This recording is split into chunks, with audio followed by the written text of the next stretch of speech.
Hi everyone, my name is Jen and welcome to the Book Refuge and welcome to this week's reading wrap up. So first off, sorry for the wonky lighting today. I'm filming at a bad time of day for lighting, so I have things helping me, but also there's clouds, and some days filming is trickier than others, right? Some days it just doesn't go your way.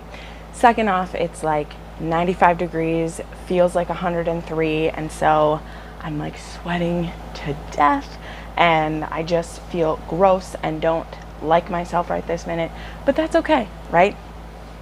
We all go through it, but you're not here for that. You're here for my reading wrap up, so let's go ahead and do that. First, let's start off with what I'm currently reading right now.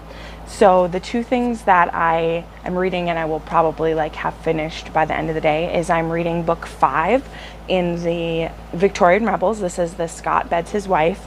I'm just at the halfway point of this right now. I'm listening to it on Audible Escape. This entire series is on Audible Escape. I wanted to read this one because if you've seen my TBR video, which went up yesterday, I'm planning to read the 6th book as one of my books for the Summer Fling readathon that I'm doing. So I need to read the 5th one before I can read that one.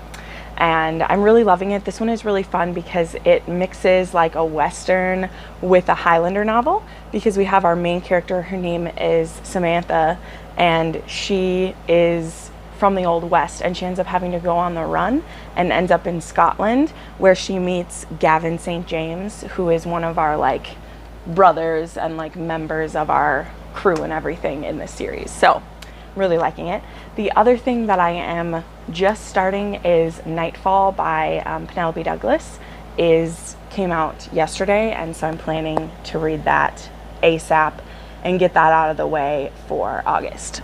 So those are the two things that I'm currently in the middle of right now. So books that I read last week. So I finally read The Bride by Julie Garwood. I can't tell you how much I adored this book. I actually read, you might have saw in last week's, I read a hardcover copy of this that I'm actually sending to some of my romance friends to annotate it for me. So I'm very excited to get that. And I was writing in it and putting sticky notes in it and crying my eyes out. And so The Bride is about this girl named Jamie, who she's the youngest, and she's a stepdaughter of this Lord Jameson. And she's very loved by her family, but she's taken a little bit advantage of by them. They don't realize that they're doing it because, again, they do love her, but they really take advantage of her strength and perseverance to make their lives easier. And then we meet Alec Kinsed, who he's been told by his king that he needs to marry one of either Jamie or one of her sisters, and so is his cousin is supposed to pick one of them as well.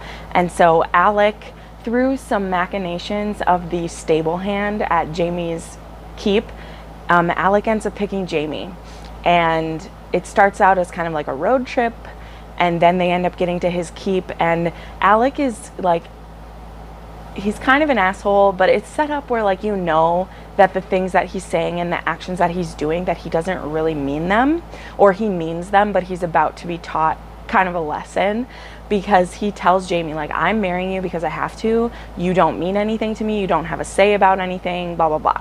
Yes, that all sounds horrible. However, Jamie, just by who she is as a person, can't help but make herself heard and do good wherever she turns.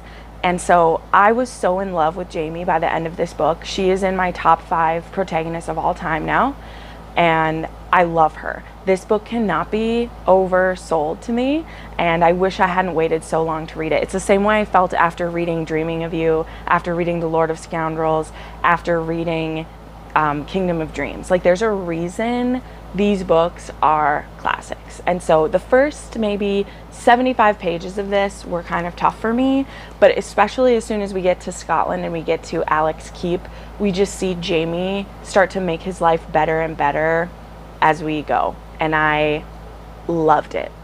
I loved it, absolutely. So then I read a series by C.D. Reese. the Submission series. So I read Submission, Domination, Connection, and then Collection was like a collection, like over the years she's written little epilogues and like different snippets, and I read all of these, and they ranged from a 5 to a 4 for me. They were 4 to 5 stars for me. This book, I don't know who recommended it to me. I know it was one of you guys. It was one of my romance friends as well, because this, I mean, it's called Submission. It has some BDSM in it, but I would describe it as a good beginner level, because we have a girl who, one of the things I loved about it is she is a fierce, independent woman.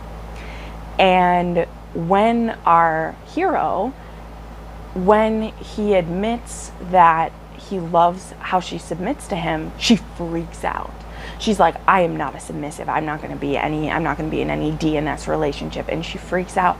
And he is just like, no. Like, I think it's so beautiful. And so he really is trying to like convince her that it's exactly what we're doing. Like, we would keep doing it as we're doing it.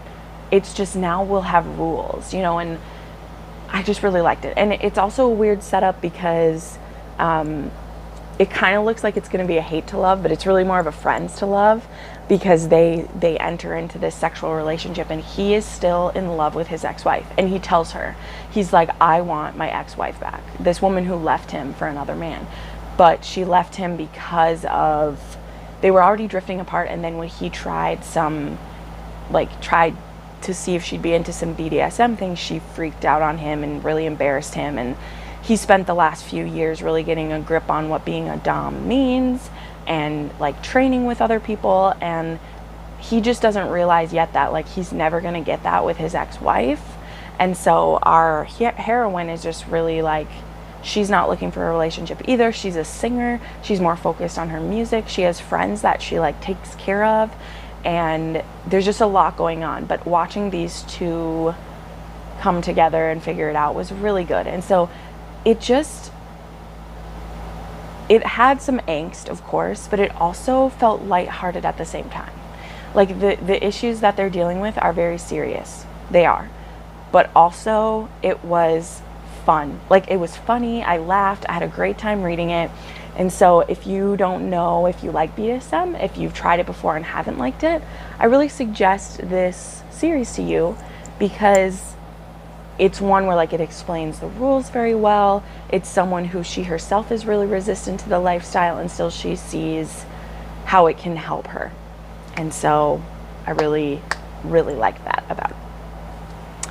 So then I read The Takeover by T.L. Swan. So this book isn't out until August 25th. I got it as a ARC from NetGalley. I have read all of T.L. Swan's other works except for the first book in this series, but this series is like a standalone series, so I just went ahead and read this one. And I have a video coming out either Monday or Tuesday that I made the whole video so that I could talk more about this book. So I won't talk too much about it right now, but the tropes that it fits into is, it is a enemies to lovers. It also has like one night stand trope. It is a widow with 3 children. She's 38. And it is a billionaire who's 34 and is the most perfect man I've ever read in a book. Like, I don't even know how else to describe it. It is in the top 5 romances I've read this year so far. Keep in mind, I've read almost 400 books this year so far. And it made me laugh and giggle. And like, I don't like reading about protagonists with older kids. I don't like reading about widows generally. I don't like, there was a lot of things about this that had me hesitant, and I started this book and I read it so slowly. Like, I wanted each page to last 10 pages because I cared about this family and this man who wanted to have this family so much. And there's a line that the heroine says to him at one point when he's like, I want to try with you. And she's like, there are 3 other hearts connected with mine. Like, you are not in this just for me. If you date a widow, you're dating her family. And Tristan is the name of the hero, and he's like, okay, I'm in. And he goes about winning over each of her kids in very different ways. and it was so beautiful. So I won't talk about it too much because I have a video coming out where I talk about it, and also it's not out until August 25th. But when that book is out, I am planning to have some serious spoiler talk with you guys, whether that's on my Discord or somewhere else, because you have to read it. Also, side note, inserting this, if any of these books that I'm talking about today seem interesting to you, you want to check them out, I always have my Amazon affiliate link down below, which if you purchase a book through that link, I get a small commission from Amazon. I have lists there that list books I'm currently reading. I have trope lists, so if you're looking for books that are in your favorite trope, maybe check that out, because every book that I read, I try to put it in one of these lists, just so you know. So anyway, I highly recommend you check out T.L. Swan, especially put this list on your to buy when it comes out in August. So then I read Turbulence by Whitney G. This was a trilogy that got rebound into one book. I've read some Whitney G's before. I really like them. This one is about a flight attendant and a pilot, and so they have kind of a forbidden romance. It's also set up as not even friends with benefits, just acquaintances who are going to bang, because they have really good chemistry with each other, and they will whenever they meet up in a city or an airport, they'll have sex. And so our heroine doesn't know how she feels about that, and our hero is just I'm not going to have a relationship with anybody. And so it's very interesting how they go about trying to make things work for them. So my biggest issue with this is that I thought the hero was too much of an asshole. His reasons for being an asshole were not good enough for me. And if I hadn't had this on Audible Escape and Kindle, I probably would have DNF'd it. But I kept waiting for him to be a better dude, and he just wasn't. And so it's also told in a lot of flashbacks and present time and flashback, and so there was just a lot going on that was a little bit too much for me. So I only gave this one 3 stars, but it was interesting. I hadn't read a pilot romance before, and since it was on Audible Escape, I wanted to give it a try. So then I read The Duke by Kerrigan Byrne. That was book 4 in the Victorian Rebel series, and unfortunately this one was my least favorite, and I still gave it a 4 star. This one has a scarred hero. He is missing a hand. We meet him and our protagonist Imogen when she is working to pay off her father's debt to a horror house owner. So she's not a prostitute, but she works as a serving girl there. And then one day this officer and his soldiers all come in, and the main officer, he kind of he likes her, so she sits on his lap the whole night, and then he offers for her, and so and he pays this huge amount for her. And so Imogen is I'm not here to sleep with the men, and the owner is you're gonna do this for me, because this is 1/3 of your debt that this guy is paying. And he's I don't care, you're gonna go sleep with this guy. And so since Imogen already has kind of a connection with him and thinks that he'll be really good to her, she goes to his room, and she is a virgin, and he doesn't notice, which goes to show you don't always notice when someone is a virgin. It's not always something that, if the guy takes care of you ahead of time, it doesn't mean that you're going to bleed or be in extreme pain or anything. That is not always a thing, okay? It's not. But because he's a bigger dude, he already is preparing her for him, so he doesn't know that she's a virgin. And then the next day he leaves. They have a really good connection. He's really honest with her about some things that are happening with him. He ends up getting captured and tortured, and he loses a hand. And so then they meet again later on, and he is a much different man than before. So this was really good. Some things I didn't like is, again, this is a case of the Duke. He stays a jerk for too long in the book. So I understood his issues, which I'm not spoiling for you, but some of the problems that they're having reconnecting, I understand them, and I'm sympathetic to them. However, he is just a little bit too much of a jerk for me for too long. And then there's not enough time of them reconciling for me. I wanted more of that. So then I read the Love Don't Cost a Thing duology by Brianna Hale.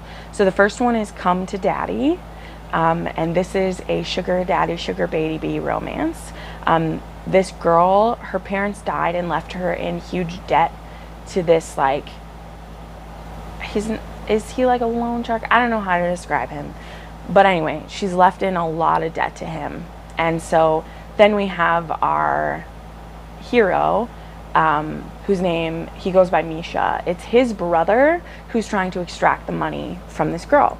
And so he wants to find a way to pay off this debt for her because he doesn't want his brother to like hurt this girl. And so he ends up there's reason, like things, she ends up on a sugar baby website and he becomes her sugar daddy so that he can pay off her debt. And he doesn't mean for it to become sexual, but he's really attracted to her, so it does. So this is also an age gap. He's 42 and she's 22, going to law school, and they end up having this relationship together, and then that happens. Then we have Lap of Luxury, which is kind of overlaps with Come to Daddy a little bit, and this is about the brother. His name is really hard to pronounce for me, so I'm not going to try to do it because it's like, they're not Russian, they're like, I think they're Slovakian, and I can't pronounce his name. But it's about him and then Misha's assistant, and he ends up this bad guy, he ends up kidnapping the assistant and keeping her captive on his yacht because she's really into like violence, and she didn't know this about herself, but she witnesses him kill someone who's trying to hurt her, and she gets really turned on by it. And so he notices it, and he's like, you could be my perfect woman. And so he kidnaps her. So this one's called Lap of Luxury because he basically keeps her captive until she loves him. So it's a bit of a captor-captive one. But at the point where they like fall in love, it's no longer that anymore. So she's falling for him while she's captive, but the point of like, I love you and stuff like that doesn't happen. Like, she's definitely not brainwashed. Like, this is not a twist me situation. This is she's already really attracted to him, but she would never make the decision to go with him if he didn't take her. And he also is trying to protect her because there's people after her. So it's still, if you like captor-captive, it's a good little bit of that. But if you don't like captor-captive, I think there's enough other things to like about it as well. So then I read some Lisa Kleypas, guys. So, oh wait, let me talk about, we'll talk about Lisa Kleypas. I read Suddenly You by Lisa Kleypas. This was on Audible Escape. There are only 2 Lisa Kleypas books on Audible Escape, and I've listened to both of them this month. So this one was so unique. I loved it so much. This is about a girl named Amanda, who she's an author, and she's just turned 30 years old, and so she's a spinster. And she goes to see a madam whose name is Gemma and asks for an escort, a male prostitute, to come spend her birthday with her because she's a virgin and she wants to have sex. Now, Gemma doesn't have any male prostitutes that would meet Amanda's needs. So Jack Devlin, who is a publisher who wants to meet with Amanda to publish one of her books, he happens to go visit Gemma because he is also her publisher for books that she publishes. So Gemma decides to play matchmaker and sends Jack to see Amanda, and they don't have sex because Amanda kind of chickens out, which would be good too because Jack immediately realizes what Gemma sent him into, and he plays along a little bit. So they end up having a little squeeze and a tickle and some kissing, but it doesn't go any further than that. And then Amanda runs into Jack at a book event and finds out who this guy is. But excitement, he doesn't want to ruin her or use it against her. They decide to have an affair together. And I love it. I love it so much. I don't think I've read another Lisa Kleypas where they actually have an affair, like plan it out, before this one. Like I know there was ones where someone wanted there to be an affair and then it ends up, you know, whatever, but this one was so cute. This is also, Amanda is older than Jack, and she has a big problem with that. She's like a certain amount of years older than him, and he kind of like fibs about that a little bit because he knows she's very self-conscious about her age, which was kind of sad. And she's also a plus size heroine too, so she has a lot of insecurities going on, and Jack is just like, you are my perfect woman, I just want you. And I love it. I love Jack, and he falls in love with her mind before he falls in love with, well, he thinks she's gorgeous, but he falls in love with her mind like before he ever met her, because he loves her books, and I love it. So this one is a standalone by her. It's on Audible Escape, and you should definitely check this one out. I loved it. I loved Jack so much. So then the other two Lisa Kleypas that I read is, I finished the Bow Street Runner series. So at the beginning of the month, I read Someone to Watch Over Me, which is also on Audible Escape. That's the other book that is. But I bought these two on Audible because I love the narrator so much, and I'll tell you in just a second. But so I read book 2, which is Lady Sophia's Lover. Oh, that's right. I taped it because I took a picture of these ones. These are all about Bow Street, which was a type of private police force in London at the time. And this is about Ross Cannon and then Lady Sophia. So Ross Cannon, when he was a young magistrate, sent Sophia's brother, John, to a prison ship where he died. And she wants revenge against Ross for sending her 16-year-old brother to this prison ship. The thing is, for the crime that John is accused of, death would have been the right, like it would have been the right punishment. But even back then, Ross was trying to be lenient, but John died of typhus, and so Lady Sophia is trying to get revenge. So she becomes his assistant / housekeeper, and he immediately just wants her. And so this is so cool because these books are from early 2000s, and like all of these ones have really cool titles. Like this one says A Novel of Seduction. It even says it like on the side of the book, and it's just, it's so good. I loved it so much because as soon as Sophia starts to get to know Ross, she realizes that either A, he made a mistake in sentencing her brother for that crime, and 2, he wouldn't have done that now. But the deeper she falls in love with him, it's like, should I tell him who I am? Like, will he hate me? I don't know. But I adore Ross. He is a big teddy bear. I love him. I love him so much. And then I read Worth Any Price, which is the 3rd and final book in the series. And this one is about Nick Gentry, who we meet in Lady Sophia's Lover. He is a certain person that we're dealing with in that book, and then he gets his own book. And then he now in this book works for Bow Street, and he also takes like private commissions because Bow Street, like I said, they're a private police force. And so he takes a bounty to find Miss Charlotte Howard, who ran away from her betrothed, and she's working for, get this, for Lord Westcliff at Rosehaven. I think it's Rosehaven, or Westhaven. It's Westhaven. Who, he is, you know, the wall, like, Westcliff is amazing. So she is actually a companion to Lady Westcliff, the Dowager Duchess. I think she's or Count, I can't tell. I think she's a Duchess. So I knew that it was because, I mean, if you read The Wallflowers, you know that his mother gets into some trouble with him in those books. But Charlotte is being her companion.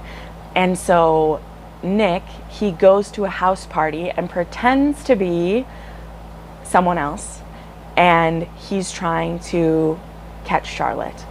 And a little bit like The Hunter by Kerrigan Byrne, I feel like because this book obviously came first, but it was funny because I read both of those books this month, so they just felt very similar in certain ways.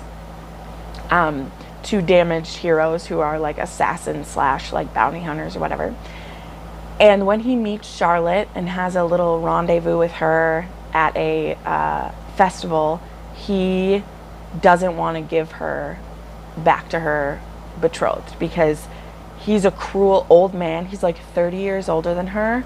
But he's paid for her, basically. Like, her family completely relies on this man, and so her family was going to make her marry this guy. And so Nick, he offers her either A, you can go on the run forever and someone will catch you. B, you can go back and marry this guy. Or C, you can marry me and I will protect you because no one's going to take what's mine. Westcliff may or may not also offer to marry her, which I thought was very cute because Westcliff is just willing to save everyone, apparently. I love him. It makes me want to reread The Wallflowers after this. So she agrees to marry Nick, and she comes back to be his wife. And okay, what I was going to say though, so I listened to these on audio, right? And the lady who reads these books, I can't remember her name right now, but the voice that she uses for Nick Gentry is the sexiest motherfucking voice I have ever heard used for a male Regency hero. Like, it was like smoke and whiskey, and there's a lot of like whispering, and it's really sexy whispering. So the thing about Nick, so when we first meet Nick in the beginning of this book, he was a prisoner for a long time, and he was always on the run to keep from being raped or assaulted. And so he's never had sex when he's like 24. So he goes to see Gemma, who I've mentioned from a previous book. And Gemma takes him on as her apprentice, and teaches him all the ways of sex so he can be in control and not be overwhelmed during sex or be afraid.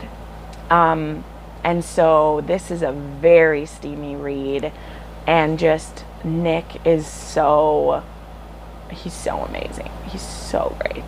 So I loved this series. I love Lisa Kleypas. I've yet to read a book that doesn't just overwhelm me with how great it is. And I'm just always immediately in love with the characters, immediately in love with them. I just loved it so much, so much. So the last one, or no, I have two more. Dang it. So I did have a reread this week. I reread 3 Simple Rules because I had ordered my own copy of it. And this is the first book in the Blindfold Club, and I'm slowly collecting these books. So this book, if you haven't heard before, this is about, I forgot what her name is, Evelyn and Logan, and he's her boss, and she needs to make some money. So she goes to work for one night at a Blindfold Club, and then, which is where you like blindfold yourself and someone can like bid on you and then you have sex or whatever. And her boss ends up buying her, and they end up being in a friends with benefits relationship. It's great. It's a 5-star read. So the last book that I read Shadow's Seduction by Kresley Cole. This is her self-published novella in the series. This is a male-male romance. This is a demon and a vampire who are fated mates. So I haven't read Shadow's Claim yet, and I did kind of regret that I did that, because this book takes place over the top of Shadow's Claim. Like, it takes place before and then after. And we have Murcio Daciano and Caspian, and one of them is a prince of the Dacians. So we see a lot of Lothair in this book. And then we have Caspian, who he's in Shadow's Claim. And Murcio, he realizes that Caspio is his mate, but he's bisexual, but Caspio is not. And so they really kind of like struggle with their desires with that. But I loved this book. I wish that it had been a full book, but I'm really like happy that Kressley still published this, because I know that like Simon and Schuster didn't publish this as a whole book. They don't have any LGBT characters in their canonical series besides like mentioning female couples in some books. But I really liked this. I didn't get, like, this got a 4-star for me because it was too short and kind of rushed, and I wish there had been more time for it, would be what I say. Also, I wish this one had been read by Robert Pekoff, because this was the first book in the series that I had to read myself, and I just really wanted Robert Pekoff to read it to me, because I think it would have been really good. But there you go. That is all the books that I read this week. So we have our last week of April coming up, or April, like it's April. We have our last week of July coming up, and so you'll have a weekly wrap up, and then the end of the month, and then it's time for the summer fling. So I'm gonna try to prioritize those books. I have some really good books on my list, ones I'm excited to read, so it should be really fun. And yeah, I can't wait. So thank you so much for watching. I put up new videos 3 to 4 times a week, and you can watch some more of them right now. Bye.